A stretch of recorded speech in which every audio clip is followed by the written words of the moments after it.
right. Hello, everybody. Please have a seat. And welcome to the White House. Welcome to all of you.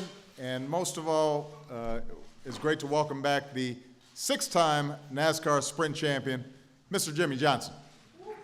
Give him a big round of applause.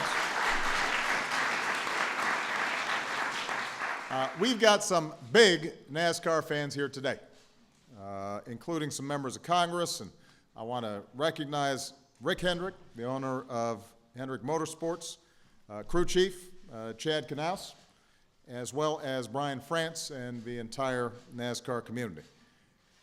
Now, everybody knows I'm a Chicago guy, and usually when we do these sports events, I make some crack about how the football team's not as good as the '85 Bears, or the basketball team's not as good as the Bulls. But today I can't really say anything because Jimmie Johnson's pretty much the Michael Jordan of NASCAR. Like Mike, Jimmie has won 6 championships in 8 years. He won a few titles, took a 2-year break, decided, you know what, it's not that interesting, and then got back to winning again. And now opposing drivers are saying things like, unfortunately, we're driving during the Jimmie Johnson era. He's the best there ever was. So these days, we've got a lot of kids all across the country who want to be like Jimmie, and why shouldn't they?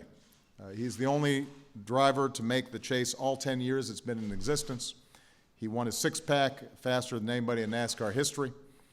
This season, he's chasing his 7th title, which would tie him with Dale Earnhardt and the King, Richard Petty, for the most ever. And as Chad once said, he can do things with a race car that most mortals cannot. And Chad should know, because he's been Jimmie's crew chief for 13 years. And while sometimes the two might sound like an old married couple, sniping at each other over the radio, Jimmie knows that without Chad and Rick and the entire team at Hendrick Motorsports, he'd be just another mortal making left turns. And that's why Jimmie brought along the over-the-wall guys from his pit crew to share in today's celebration. I will say, by the way, I love watching the pit crew. I don't know how y'all do it, but it is amazing, and to see the teamwork and athleticism, it's just remarkable. And that's the kind of teamwork and leadership that's made Jimmie a champ, not only on the racetrack, but off it. Since 2006, the Jimmie Johnson Foundation's donated almost $7 million toward grants and resources for public schools and charities like Ronald McDonald House and Habitat for Humanity. He's running a wellness challenge to encourage his fans to get healthy and get in shape, which Michelle's very happy about. He met some of our brave wounded warriors before this event, and obviously is grateful for their sacrifice. And this spring, Jimmie joined in the Ban Bossy campaign to help encourage leadership among young girls. Jimmie caught some flack, I understand, for doing it, but he's the father of 2 girls. And he understands how important it is for us to lift up our young women and make sure that they know they can do the same stuff that any boy can. So as somebody who's accustomed to being criticized once in a while, I just want to give you some advice. Keep at it. Thank you. Do what you think is right, and you're right on this one. For Jimmie, it also means giving back to his community, being a good husband to his gorgeous wife, Shani, and his daughters, Evie and Lydia, and of course, dominating the track. And this year, he's back at it. He's already got more wins than any other driver, so maybe we should just make it easier on everybody, give the number 48 car a permanent White House pass.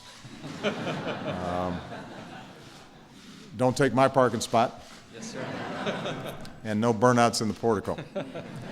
So I just want to say to the entire team, to Hendrick Motorsports, to Chad, to the pit crew, most of all, to Jimmie Johnson's congratulations. Keep up the great work.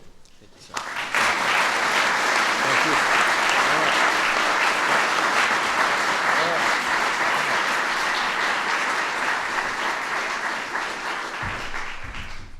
This is our